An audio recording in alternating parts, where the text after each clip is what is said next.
It's been nearly a year since the war in Sudan began. Thousands have been killed and millions displaced. Sudan's military and the rapid support forces are yet to find a way to end the conflict, with US's mediation efforts having a negligible impact. I sat down with Sudan's acting foreign minister, Ali al-Sadiq Ali, to discuss the ongoing war and asked him if what's happening in his country has become a forgotten crisis. I'm Kübra Akkoç and this is One on One. Mr. Minister, thank you very much for joining us here on TRT World. Thank you. It's been a year since the war started. Why do you think have Sudanese armed forces and rapid support forces been unable to find a peaceful resolution so far? In fact, just like 1 month after the outbreak of the war, we reached an agreement that could constitute a very good way out from the war. That is in May 2023. Our major on this agreement is that the militia should vacate the government buildings and the people's houses so that people go back to their houses, life goes back to normal. They signed this, among many others, many other aspects of peaceful settlement, but unfortunately they didn't honor their signature. So we are still going nowhere. So the US, with the regional body IGAD, and also Saudi Arabia have led a series of talks between the two sides, but only we saw minor achievements. What do you think, what are the main sticking points? Like, what will it take to achieve a major breakthrough?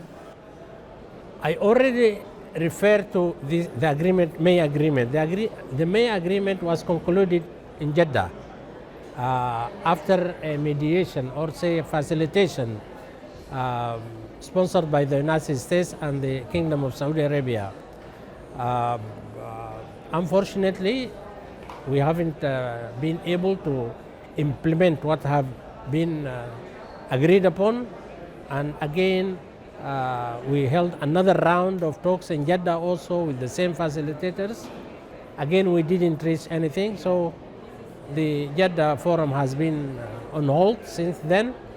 I hear that there are some preparations for having another session of negotiations, but it must be clear that if we are going to forget about the May agreement, that is not going to work. The facilitators should come up with something that might help implement the first agreement, and then we look into the next step. So this war has killed thousands of people and unfortunately displaced millions. Maybe more than half of the population have been forced to maybe rely on international aid. There has been some criticism regarding the protection of civilians and also whether the aid delivery is being facilitated or not. What are your response to that, and what is your maybe as far as the reflection? protection of civilians, the Sudanese army is doing its best to prevent any casualties among the civilians.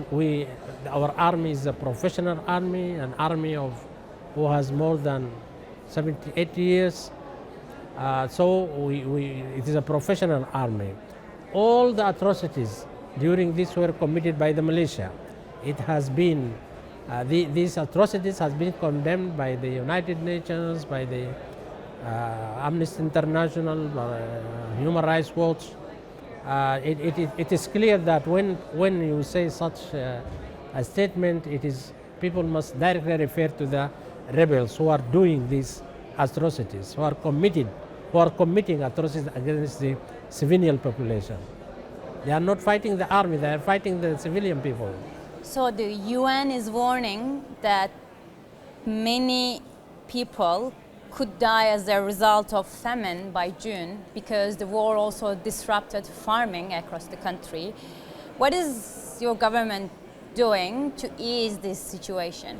Again, I think that people should go and talk to the militia, because as far as the government of Sudan is concerned, we are doing our utmost to facilitate the delivery of humanitarian aid. We also, even the government, despite the fact that we are in war, the economy is in tatters, but still we are helping even the displaced people inside the country and even our refugees. For example, in Chad, we bought food from the local market in Chad and distributed it among the Sudanese refugees there. The problem is that the international community is not giving enough aid, enough humanitarian assistance to the people. They talk a lot, but they give very little. I was about to ask you, with regards to the work of the international community, do you think the UN Security Council, and in a broader sense the international community, failed to protect civilians, maybe not demanding an unrestricted humanitarian access to the region, or maybe not pushing for a diplomatic solution between warring sides? The UN so far has not stepped in the Sudanese conflict. Recently, the Secretary General has appointed a special envoy, very recently. So now he's trying to talk to all the stakeholders and the regional powers and even our Sudan neighbors just to formulate something. This is going to be either hand in hand with IGAD, with Jeddah Forum, or he's going to suggest a special track or a track for the UN or for the special envoy. This has to be seen in the near future. Some are referring to what's happening in Sudan as a forgotten crisis. Do you think this is the case? It is. It is, because the world attention is directed elsewhere. It's not only in Ukraine, it is in Gaza. Gaza is a just cause. People there, they deserve assistance. They deserve help, but at the same time, what is going in Sudan should not divert the attention of the international community to help the Sudanese people who are in need of assistance, and at the same time work together with Sudan and its neighbors so that we reach a peaceful settlement. Because any war in the world ends up in the negotiating table. Lastly, Mr. Minister, before we go, are you optimistic that your country will be able to find a durable solution to this conflict? Yes, I am very optimistic. What makes you optimistic about that? Because of the just war the government is waging against militia who wanted to take power by force, and at the same time they are talking about bringing democracy to the people. You don't bring democracy through the barrels of the gun. Again, the whole Sudanese people are standing very firm behind the army.